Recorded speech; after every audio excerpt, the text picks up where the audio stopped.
महाभारत के युद्ध के अंतिम क्षणों में जब दुर्योधन मृत्युशैया पर था, तब उसने श्री कृष्ण की तरफ 3 उंगलियां उठाई थी।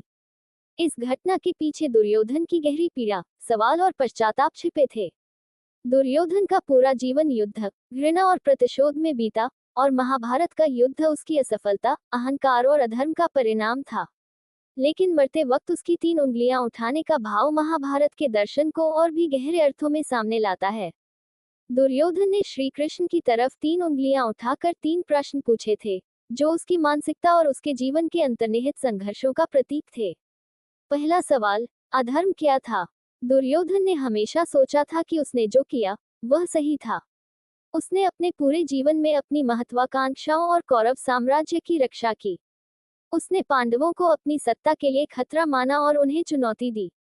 उसका मानना था कि वह युद्ध के माध्यम से अपने अधिकारों की रक्षा कर रहा है। लेकिन मरते समय वह ये समझने की कोशिश कर रहा था कि यदि वह इतना अधर्मी था, तो उसे ऐसा क्यों नहीं लगा। वह श्री कृष्ण से यह जानना चाहता था कि धर्म और अधर्म के बीच सही अंतर क्या था, और क्यों वह जीवन भर इस सत्य को नहीं समझ सका। दूसरा सवाल, मैं क्यों हार गया?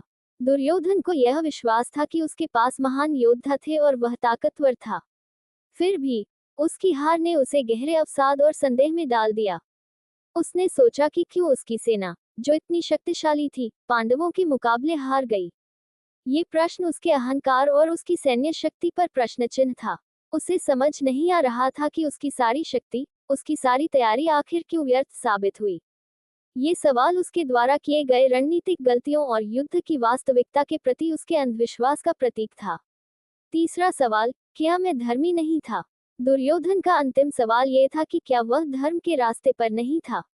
उसने अपने पूरे जीवन में अपने अधिकारों की रक्षा करने के लिए संघर्ष किया। उसे हमेशा यह विश्वास था कि वह धर्मी है और पांडव उसके दुश्मन थे। लेकिन अब वह ये जानने की कोशिश कर रहा था कि क्या उसका रास्ता सही था। उसने खुद को धर्म के अनुयायी के रूप में देखा, लेकिन युद्ध और हार के बाद उसके विचार बदल गए थे।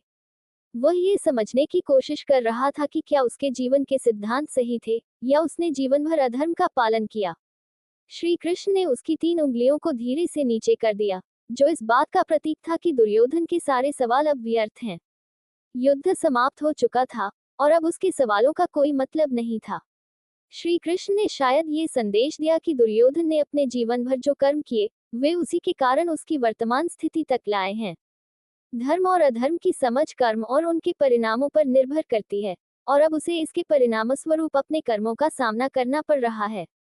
दुर्योधन का ये कार्य इस बात का प्रतीक था कि उसके जीवन के अंतिम क्षणों में उसने अपनी गलतियों को समझा और उन पर विचार किया। वह श्री कृष्ण से उत्तर चाहता था, लेकिन अब बहुत देर हो चुकी थी। यह महाभारत के उस गहरे सत्य को भी दर्शाता है कि जीवन के अंत में हम अपने कर्मों के परिणामों का सामना करते हैं, और उस समय पश्चाताप का कोई अर्थ नहीं रहता। इस तरह दुर्योधन की 3 उंगलियां उठाने की घटना एक प्रतीकात्मक चित्रण है जो युद्ध, जीवन, धर्म और अंततः हमारे कर्मों के परिणामों को समझने की गहरी शिक्षा देती है।